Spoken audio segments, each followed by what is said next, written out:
Welcome to Chiller Critiques. Tonight we're going to review Piranha 3D. Piranha 3D is the second remake of the 1978 film. On its opening weekend it grossed over $10 million.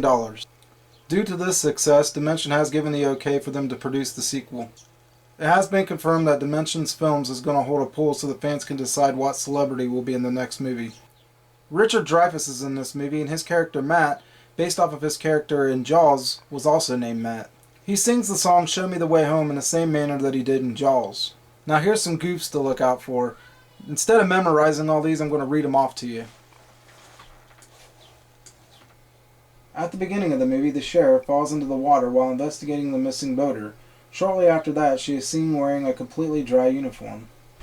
When Kelly is in the swimming tub and she disappears, Jake goes out to look for her because she's gone missing. It is never shown where she went or how she got back into the boat. Some of the teenagers have blood on their bodies before they are attacked. In the scene where Kelly Brook's character is being attacked by a piranha, the bites she receives appear and disappear between shots. The topless parasailing girl briefly has her top back on while being attacked. Okay, now it's time to talk about the movie for a little bit. There really isn't much of a plot, but I wouldn't rate this movie based on that. I knew going in it was going to be a cheese fest. Question was, could it be pulled off well? Being honest, after seeing the trailer, I didn't think so. Here's the plot in a nutshell. An earthquake hits Arizona, causing prehistoric piranhas to populate the Lake Victoria. Right as this happens, a fisherman falls into the water and becomes their first victim.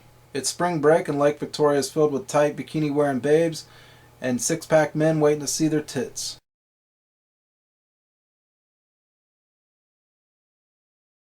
Derek Jones comes into town with two hot babes ready to make a porno. He hires a local teen to be his location scout. He wants to be shown the best locations to film his nude scenes. Basically, he's just like the director of Girls Gone Wild. Julie is the sheriff. She and one of her deputies find the bloody body of the fisherman from the beginning of the movie. Because of this, she's starting to think that Lake Victoria needs to be shut down. Spring break at Lake Victoria is like a huge moneymaker for the city, and instead of shutting it down right away, she decides that she's going to have a team of divers go down and see if there's really a reason to have everybody out of the water. A couple of the divers go underwater, one's attacked and killed, the other one gets to the surface in time to warn the sheriff that the water is infested with piranhas.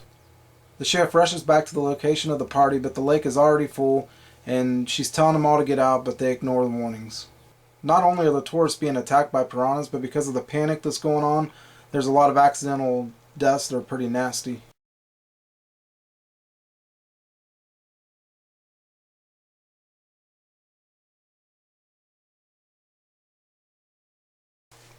I think this movie should have been called The Lake Victoria Massacre. Piranha 3D does pull off the cheese factor very well. It's a lot better than I thought it would be. Does that mean it's great? No, but it's fun. There's plenty of boobs in the first hour and even an underwater lesbian scene.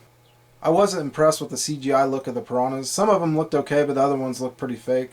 For me, the last 30 minutes made this movie well worth the watch. If you're a booby nut, the first hour is for you. If you're a gore nut, the last 30 minutes are for you. If you're both, this movie's right down your alley. There were 6 standout scenes in this movie.